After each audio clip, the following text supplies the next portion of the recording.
Shalom, shalom. Is a lunar-based calendar considered moon worship? Those who understand the Creator's calendar and creation Sabbath do not deny that pagans worship a sun god and a moon goddess.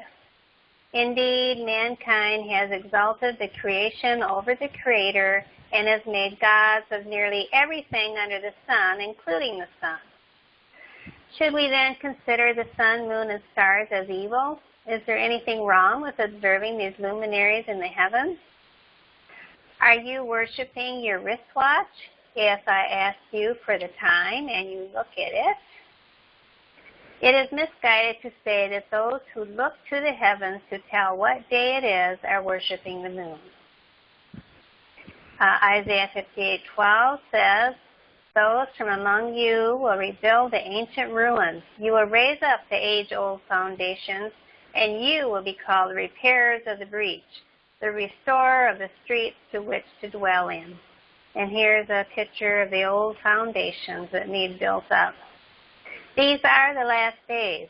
The old waste places are being rebuilt, and the old paths are being restored. Isaiah 58:12, "And they that shall be of thee shall build the old waste places. Thou shalt raise up the foundations of many generations, and thou shalt be called the repairer of the breach, the restorer of paths to dwell in." Verse 13, "If thou turn away thy foot from the Sabbath, from doing thy pleasure on my holy day, and call the Sabbath a delight, the holy of Jehovah honorable, and shall honor him, not doing your own ways, nor finding your own pleasure, nor speaking your own words, then shalt thou delight thyself in, and I will, Jehovah, cause thee to ride upon the high places of the earth, and feed thee with the heritage of Jacob thy father, for the mouth of Jehovah has spoken it." In Isaiah 58, you will discover that the original Sabbath of creation is probably the final thing to be restored in the last days. If you're like most Sabbath keepers, there are two main responses about this being the last days and the Sabbath. Response number one, what do you mean the Sabbath is to be restored in the last days? The Israelites have been keeping the seventh day of the week since the Exodus. I worship on the same day of the week as they do. Response number one assumes that the Sabbath does not need to be repaired. The problem for response number one, every time Israel apostatized, they lost sight of the Sabbath. And at times, because of apostasy, Jehovah took the Sabbath from them. Lamentations 2:6. "And he has violently treated his tabernacle like a garden booth," that would be idol worship. "He has destroyed his appointed meeting place. Jehovah has caused to be forgotten the appointed feast and Sabbath in Zion, and he has despised king and priest in the indignation of his anger. Sabbaths were forgotten and taken away because of their apostasy." Or maybe response number two would be, "Yes, I already know about the Sabbath. It is Saturday, the seventh day of the week, not Sunday. The first day of the week is represented by Catholicism and her equally unchaste daughters, apostate Protestantism. So they might say they already know it's not Sunday, it's Saturday." But response number two assumes that the path they are on has already been repaired. The problem for response number two is the Sabbath was instituted at creation some 6,000 years ago. The Julian calendar from which we get the names of the week is only 2,000 years old, while the Gregorian calendar, the version of the pagan, papal, Roman calendar observed today, is only 437 years old. Neither is old enough to be historically relevant. What? you may be surprised to hear the Gregorian calendar is only 437 years old. Saturday was the first day of the week. So additionally, Saturday was originally the first day of the Roman calendar. It was a 7-day planetary week. It was in 321 AD when Constantine venerated the day of the sun, making Sunday the first day, that Saturday moved into the 7th-day column. And here you'll see Saturday with a sickle, Sunday with the sun disk, Monday with the moon. So if Jehovah causes you to forget something, you have forgotten it indeed. So what gives you the calm assurance that the Jews have it right today? The Julian calendar removed new moon days. The Greek astronomer Sosthenes and the pagan emperor who created the Julian calendar and the Jesuit astronomer and the Pope who collaborated on the Gregorian calendar did not worship the creator of the universe, who said in Genesis 1:14 that the luminaries in the heavens were for signs, seasons, days, and years. Genesis 1:14, then Elohim said, "Let there be lights in the expanse of the heavens to separate the day from the night, and let them be for signs and for seasons and for days and for years." Jehovah did not create a solar-only repeating 7-day calendar. The clock on your wall or watch on your wrist are all arbitrary, man-made, counterfeit, time-keeping devices. According to Scripture, the sun regulates the days and years. A day in Scripture, Genesis 1:5, is not from midnight to midnight as established by Rome. In order to establish midnight, you have to have a watch or some other man-made device. Genesis 1:5 says, "And Elohim called the light day, and the darkness he called night, and the evening and the morning were the first day." Children of the King need only look up. There's a calendar in the heavens. The first new moon in spring is the first day of a new year, since Jehovah commanded there to be a holy convocation on new moon days, Numbers 10, Ezekiel 46:1 and 3, Isaiah 66:23. Is observing the new moon considered moon worship? I don't think so, because he commanded there to be worship on those days. Is the Creator entrapping us in idolatry by such a command? Deuteronomy 4:19, he warns against sun and moon worship. "Unless thou lift up thine eyes unto the heaven, and when thou seest the sun and the moon and the stars, even all the host of heaven, shouldest be driven to worship them and serve them, which Jehovah thy Elohim hath divided it unto all nations under the whole heaven." So he does not want them worshipped. And the punishment for worshiping the sun, moon, and stars, Deuteronomy 17:3-5, says the punishment was death. The Creator said not to worship the sun, moon, and stars. So, one of the luminaries also regulates signs and seasons. Maybe you've heard of the Feast of Yah. Understanding the Hebrew words may shed some light upon which heavenly luminary regulates these segments of time or events. The underlying Hebrew word for seasons is Moedim, Strong's 4150, and is also translated elsewhere in Scripture as set times, times appointed, and feasts.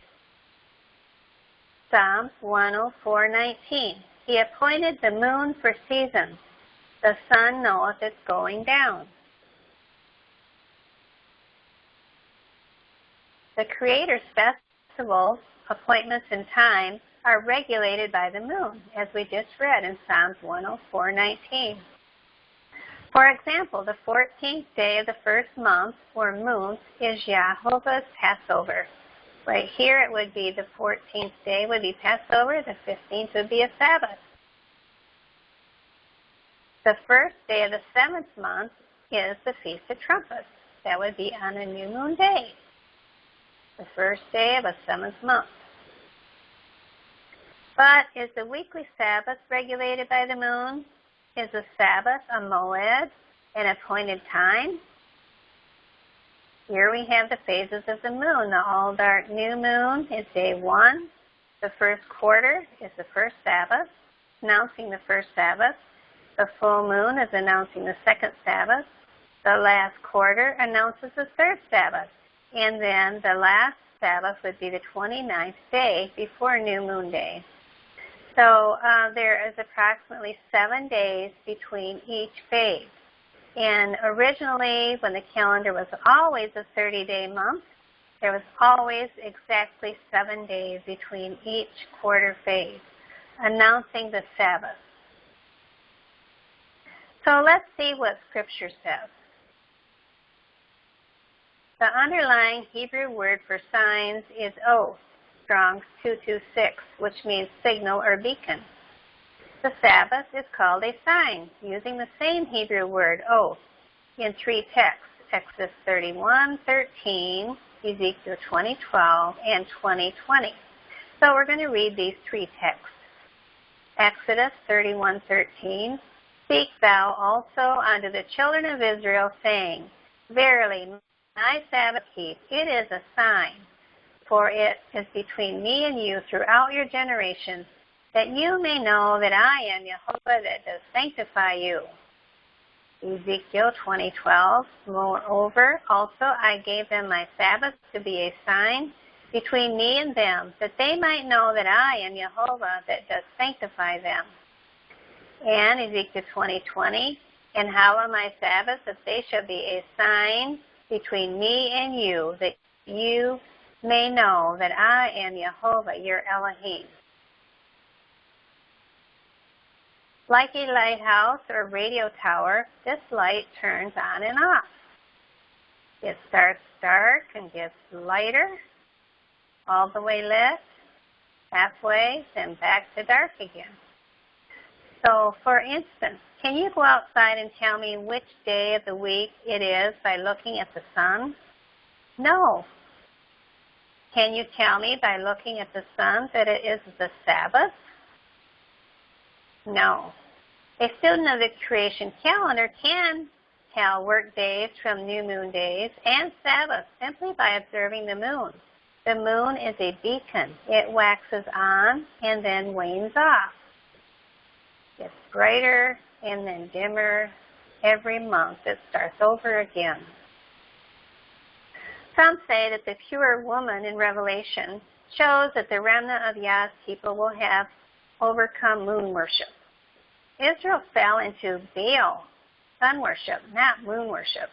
So we categorically deny that this is intended meaning of this verse because the sun in context is mentioned in a favorable light.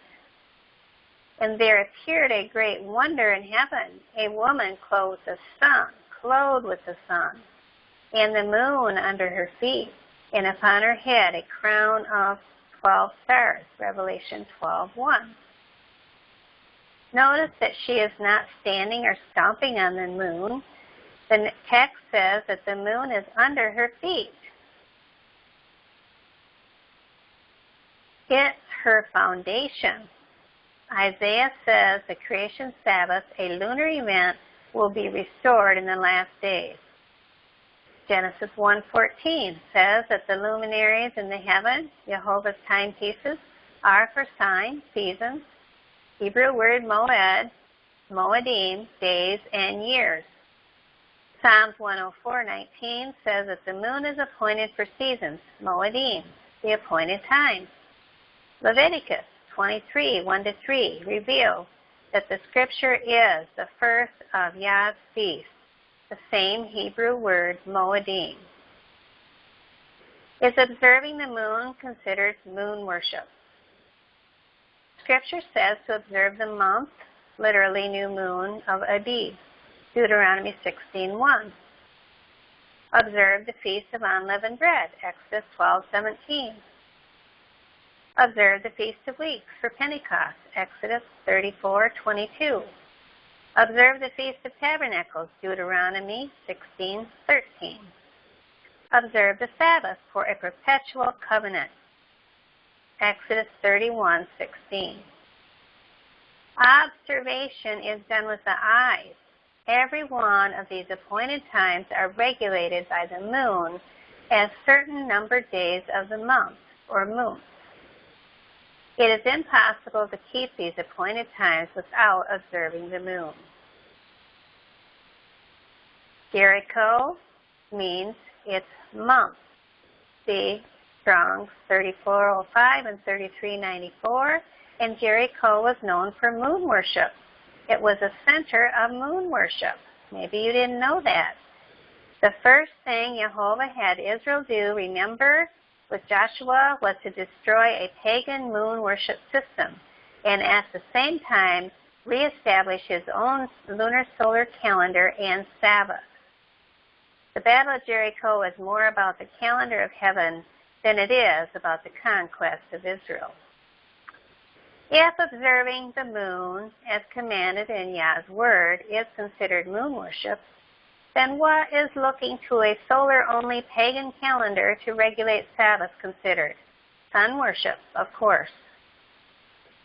It surely can't be considered obedience to Yah's word because he says that the moon regulates his appointed time.